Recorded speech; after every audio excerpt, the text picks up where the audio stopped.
వంగవీటి మోహన రంగ కాపుజాతి ముద్దుబిడ్డ రాజకీయాల్లో సంచలనం. 1988 డిసెంబర్ 26న తెలుగుదేశం ప్రభుత్వ హయాంలో రంగా హత్యకు గురయ్యాడు. రంగా హత్యతో బెజవాడ హడలెత్తింది. పేదల ఇళ్ల స్థలాల కోసం నిరాహార దీక్ష చేస్తుండగా అయ్యప్పమాల వేసుకొని బస్సులో వచ్చిన రంగను హత్య చేశారు. రంగ హత్య జరిగిన వెంటనే బాధ్యత వహిస్తూ మంత్రి కోడెల శివప్రసాద్ రాజీనామా చేశారు. అయితే రంగా హత్యలో ప్రస్తుత సీఎం చంద్రబాబు పాత్ర ఉందంటూ అనేక మంది బహిరంగంగానే ఆరోపిస్తున్నారు. ముందుగా తన తండ్రి రంగ హత్య కేసులో చంద్రబాబు నాయుడు, స్పీకర్ కోడెల శివప్రసాద్ రావులే ప్రధాన దోషులు వైసీపీ నేతలు వంగవీటి రాధాకృష్ణ ఆరోపించారు. 1988లో వంగవీటి రంగ హత్య ఏ ప్రభుత్వం హయాంలో జరిగింది, దాని ఎవరు బాధ్యతలు, ప్రస్తుత స్పీకర్ కోడెల శివప్రసాద్ అప్పుడు ఎందుకు రాజీనామా చేశారో అన్ని విషయాలు రాష్ట్ర ప్రజలందరికీ తెలుసంటూ నిప్పులు చెరిగారు. అలాగే టీడీపీ హయాంలో హత్యకు గురైన వంగవీటి మోహన్ రంగా హత్య కేసు మళ్లీ విచారించాలని వైసీపీ నేతలు అంబాటి రాంబాబు డిమాండ్ చేశారు.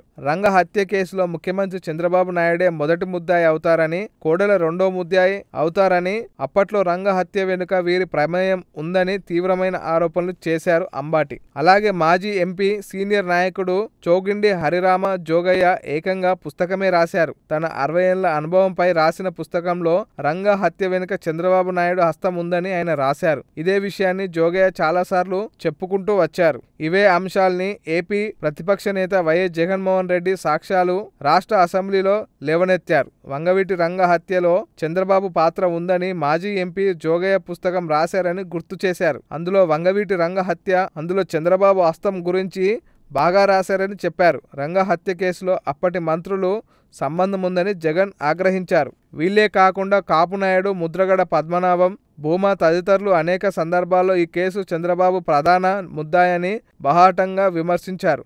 అందుకే కోడెల రాజీనామా నాటకంగా చెప్పుకుంటూ ఎద్దేవా చేశారు.